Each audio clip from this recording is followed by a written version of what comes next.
bom demais. Feliz é quem ama as Escrituras e medita nela.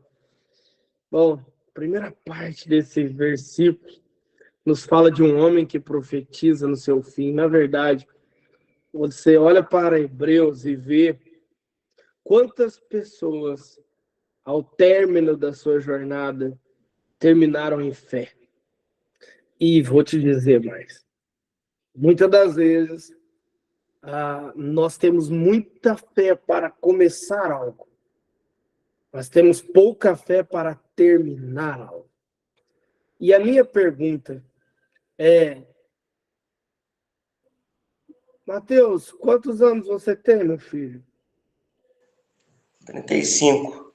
35. Júnior, quantos anos você tem? 36. Leandro, quantos anos você tem? 43. E você, Alex? 37. Bom, uma média de 30 a 45 anos para algumas pessoas que perguntei. Eu não vou perguntar para as mulheres, porque mulher tem problema com suas idades. Homem já não liga muito. O homem que preocupa muito com essas coisas, desconfia. Mas o intuito aqui é te fazer pensar uma coisa.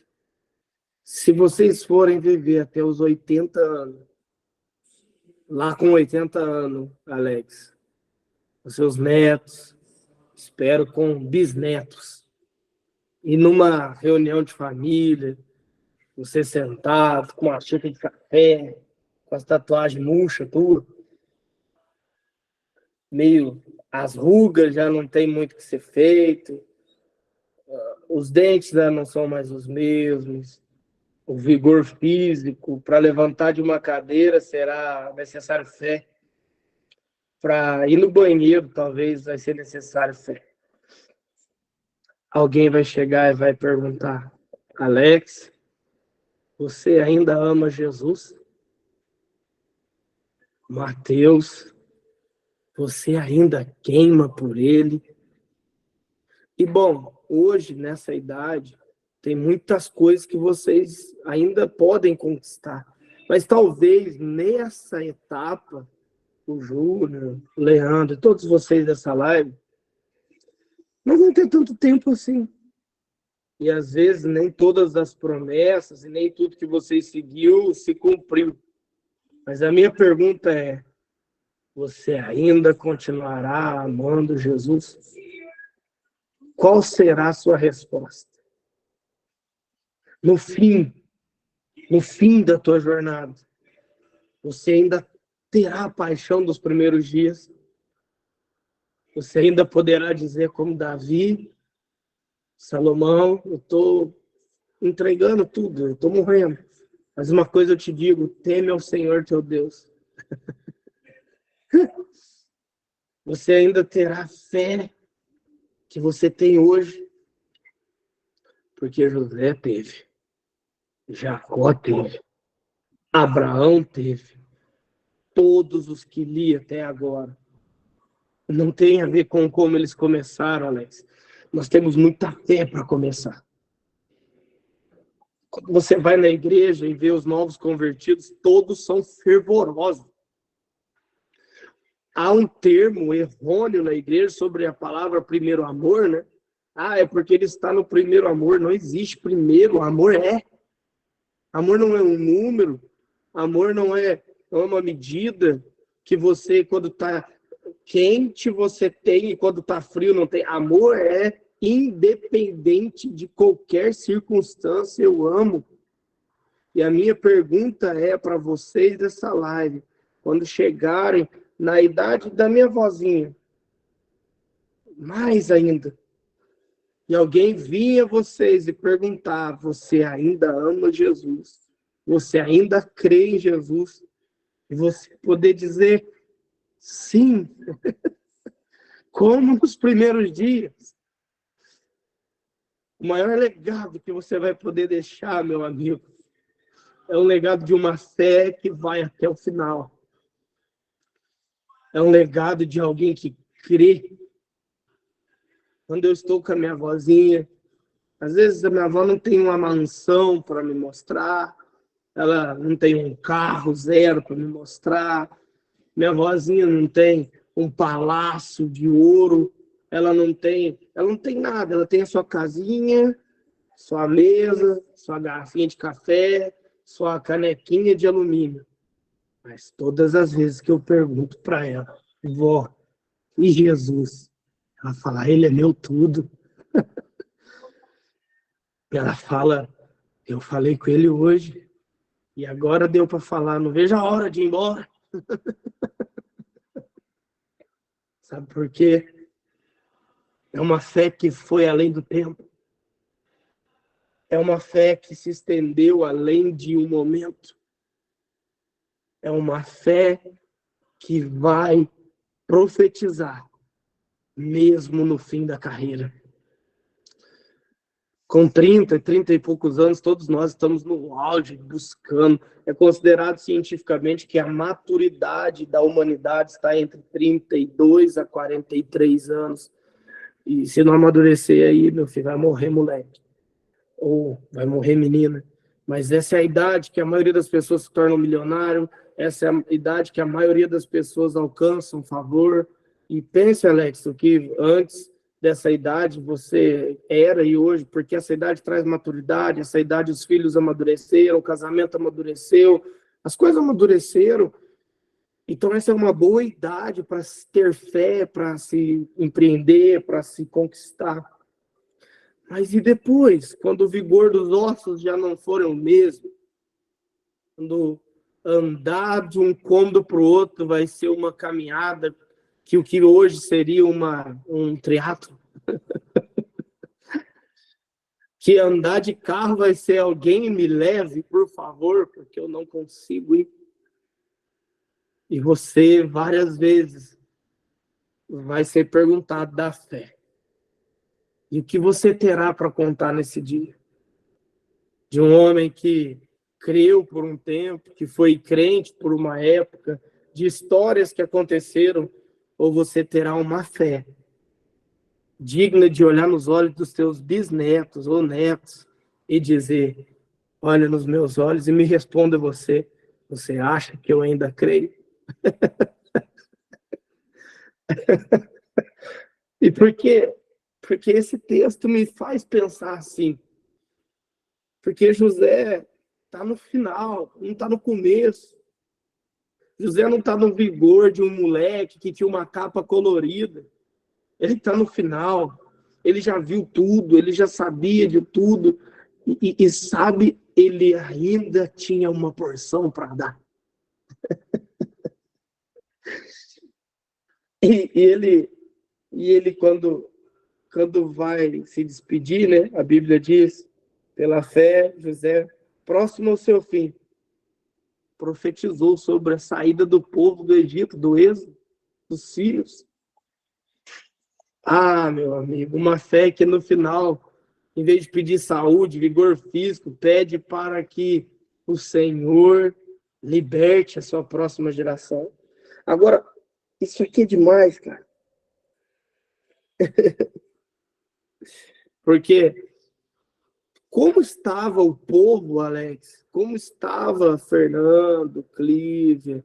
Como esse povo estava aqui, nesse momento da história, quando José vai morrer? Estava mal? Eles estavam, meu amigo, vivendo o ápice, Alex, no Egito. José tinha conquistado tudo, governado, Jacó tinha recebido posse, seus irmãos abençoados, todos eles com trabalho de governo, todos eles muito ricos, abençoados. Mas sabe o que José diz? Vocês não vão ficar aqui. Meu amigo,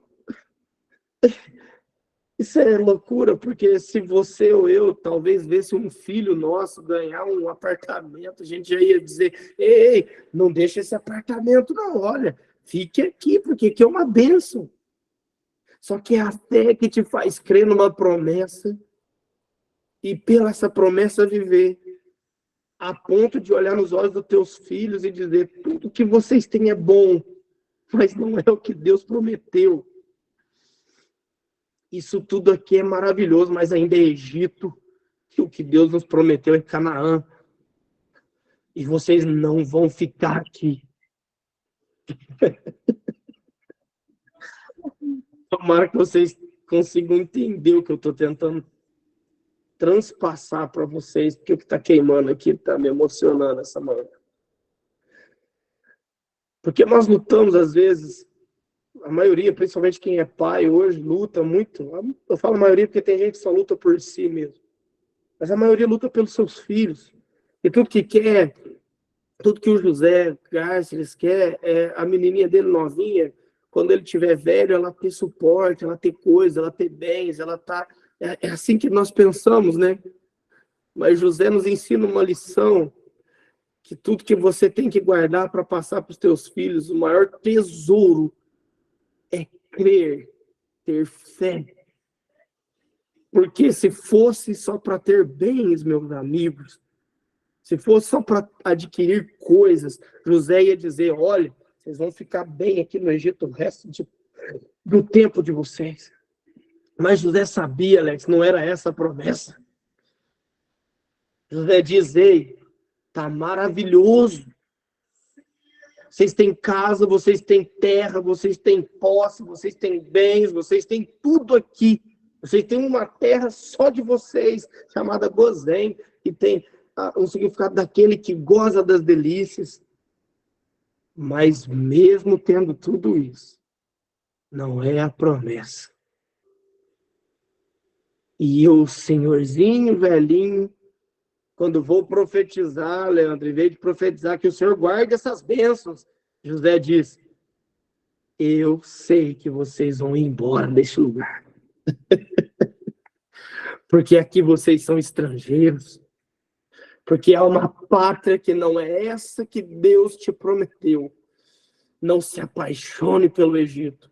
Não se apaixone porque você conquista.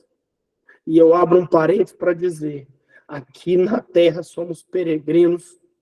Não se apaixone pelo Egito. Você vai conquistar. Você vai prosperar. Você vai adquirir bens. Seus filhos vão comer do melhor da terra. Mas nunca diga para os teus filhos que o melhor lugar é essa terra. Existe um lugar prometido. Existe um retorno prometido. E existe um momento em que eu aguardo e ensino a Isabela e vou ensinar a Zoe quando ela tiver na idade para entender as coisas, que é maior do que qualquer apartamento, que qualquer carro, que qualquer bem, que qualquer recurso financeiro. Não pode ser roubado, não pode ser levado, não pode ser tomado. Esse lugar é o reino do amor. Esse lugar se chama Sião.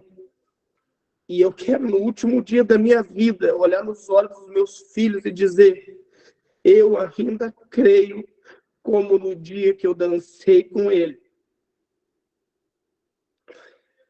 Eu nunca quero deixar de crer que o Senhor me conceda a fé de José. Não a que fez ele se tornar governador. Essa é boa. Mas a fé que mesmo depois de ter tudo, Zanão, nunca se apaixonou pelo tudo que teve. Ele não criou uma casinha para se manter governador e fazer como a política brasileira, que os bisnetos estão sendo vereador, deputado, porque aqui na política é assim, é uma política ainda colonizadora, uma política colonial, onde famílias governam, coronelismo que fala, alguma coisa assim, não melhor que eu, sabe, que é o que é. Eu entro numa política, eu me torno um presidente, aí meu neto vai ser deputado, meu bisneto vai ser, porque eu preciso criar artifícios para manter o meu povo no poder. Não, eu não quero isso.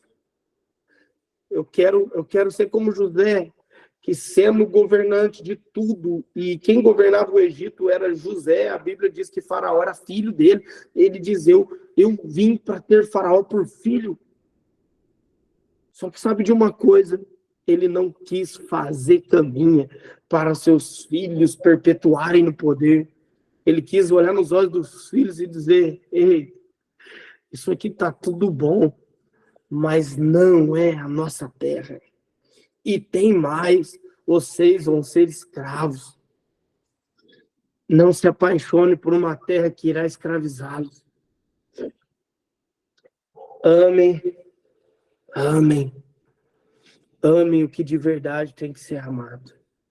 Então, viemos para a segunda parte do versículo, que é: bem como deu ordem quanto aos seus próprios ossos, meu amigo. Cara, isso aqui é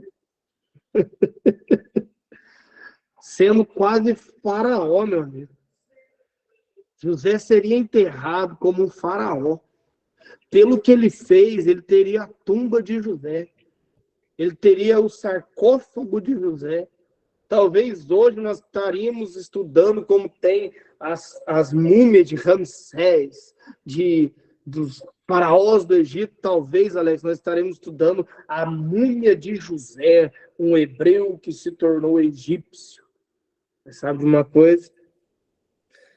Ele, entre ser ovacionado e ir embora num saco, ele preferiu ir embora num saco, para onde Deus o queria, do que ser ovacionado na terra que Deus não o deu para ele. Não, não é só isso não. Quando eu chego e digo assim: Val, eu vou morrer, mas pegue meus ossos e leve para tal lugar. Quando o Val diz sim, o Val está dizendo: eu tenho que acreditar no que esse cara está me falando, a ponto de carregá-lo depois da morte.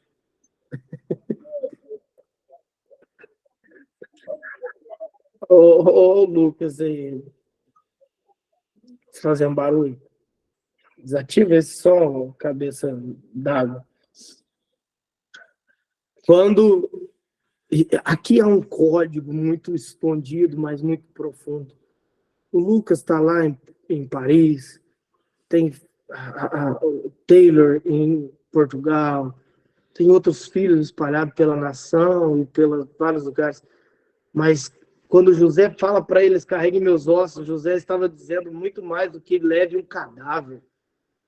José estava dizendo: estejam com a mesma paixão, estejam com a unção que eu, como pai, estou legando a vocês. Porque todas as vezes, você tem que entender isso, quando o povo sai dali, no Êxodo, lá na frente, quase 400 anos depois, Alex, quando o povo sai, eles carregam um osso. E a Bíblia diz que antes ali de Moisés, muitos deles tinham esquecido das promessas, mas alguém carregava os ossos. Então imagina que eu estou carregando uma caixinha com um crânio aqui, uns ossos, e aí alguém diz: Alex, o que é isso? Você diz: isso aqui é do meu avô José. E o que é isso? É porque ele prometeu. Ele disse que certamente o Senhor nos visitaria novamente. E ele diz para levar os ossos dele. Mas esses ossos deviam estar enterrados, deviam estar... Não, mas é para mim levar. Levar para onde? Para o sonho de Deus na vida do meu avô. Vocês conseguem entender? Carregar os ossos é o símbolo de carregar uma fé. O maior legado que você, Lucas, Andréia, Zanão, Cristina, pode deixar para os seus filhos são a fé. A fé. Porque quando o povo não tinha mais perspectiva, eles tinham ossos.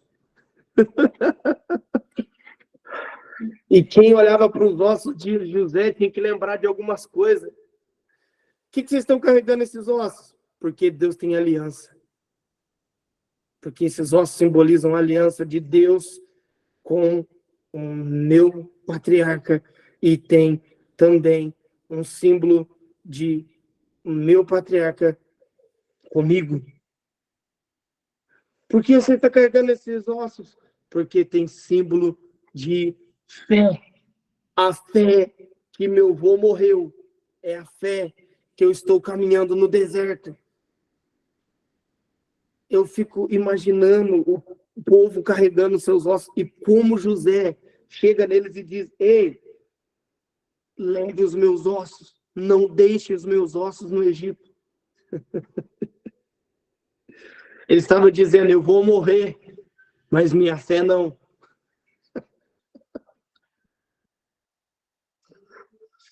Eu vou morrer, mas minha fé é eterna. Não sou do Egito, eu tenho uma pátria, eu tenho um local, eu não sou daqui. Entre ser enterrado na glória do Egito e na promessa do Deus que fez, ele escolheu ser enterrado na promessa do Deus. Os ossos de José viram um memorial para o povo que tinha uma terra prometida. Quem olhava para os ossos não via a morte.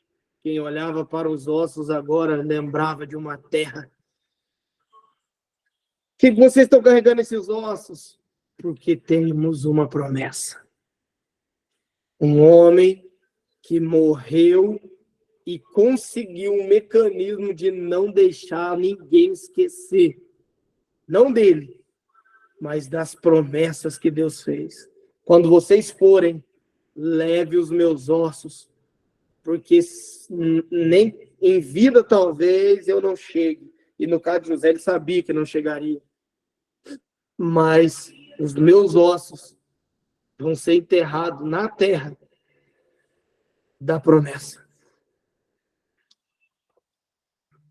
Ah, meu amigo, o meu desejo é que vocês conheçam Jesus de uma forma tão profunda.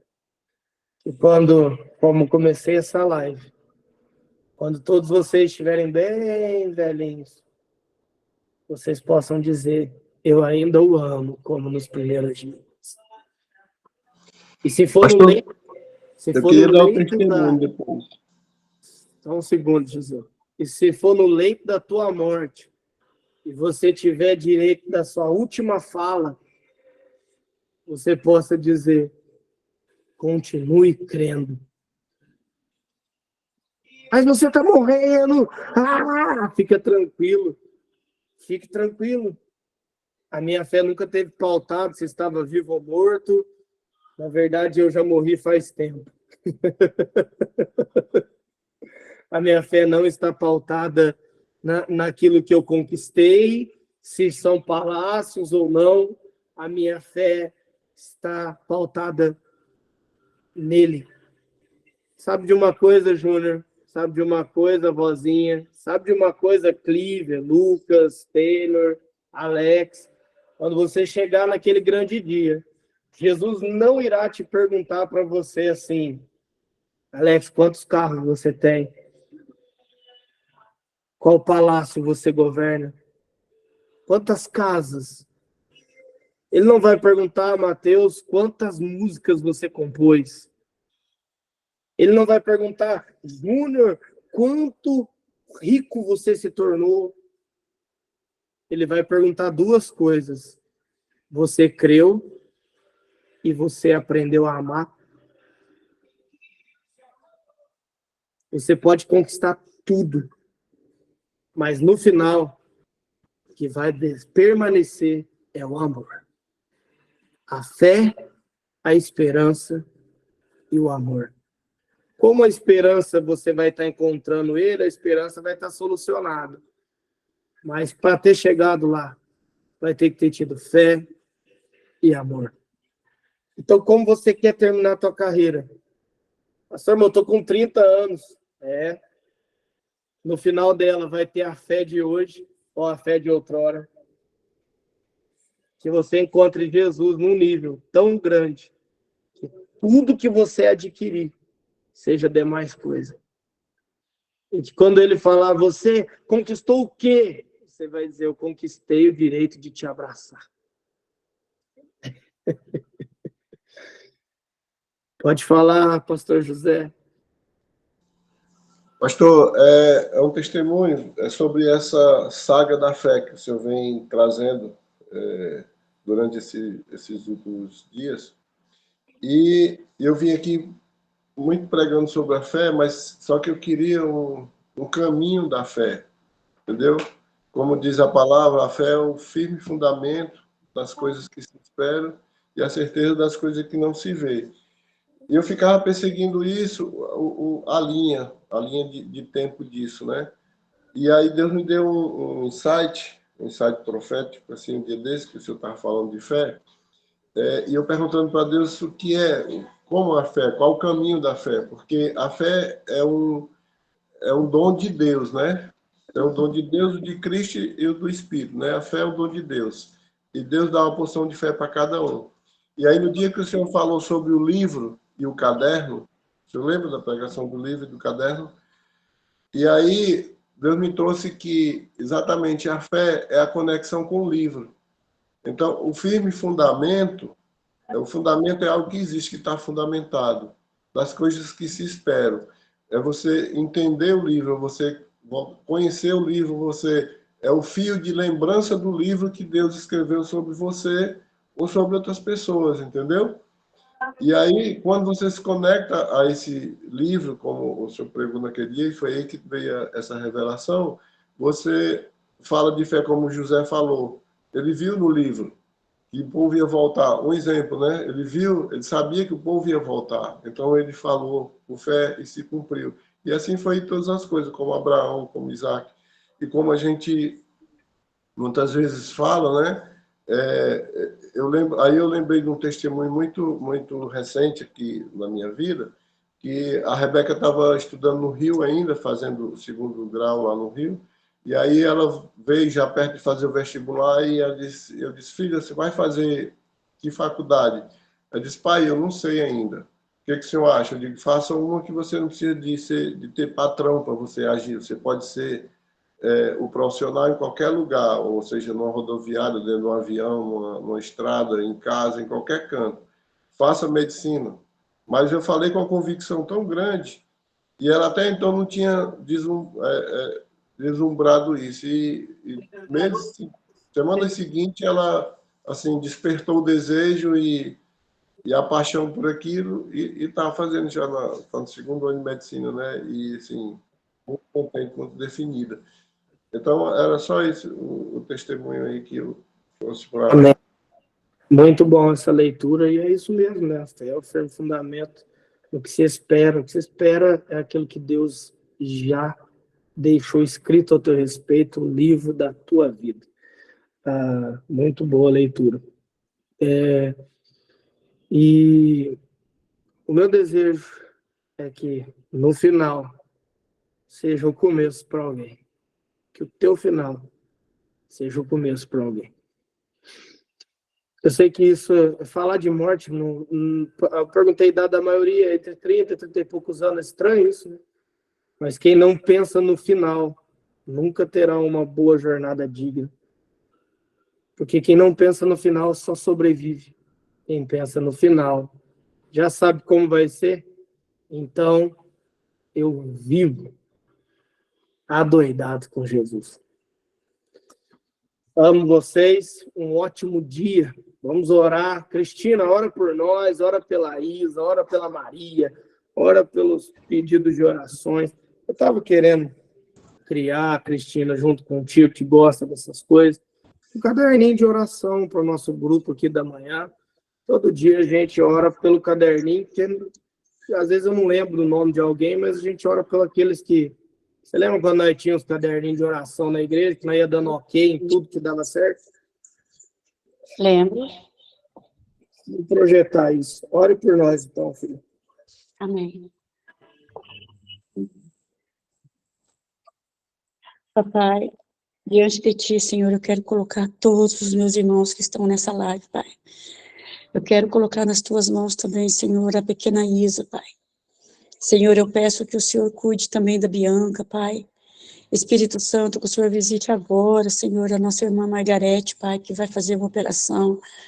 Paizinho, eu peço que o Senhor visite os hospitais, que o Senhor visite Israel, que o Senhor visite a nossa nação, enfim, Senhor, que o Senhor visite, que o Senhor apresente o teu Espírito Santo, o nosso amigo Espírito Santo, para que as pessoas possam enxergar, Pai, que somente em Ti, pela fé, é que nós vamos alcançar a cura, a libertação, a área de serviço e tudo mais, Jesus.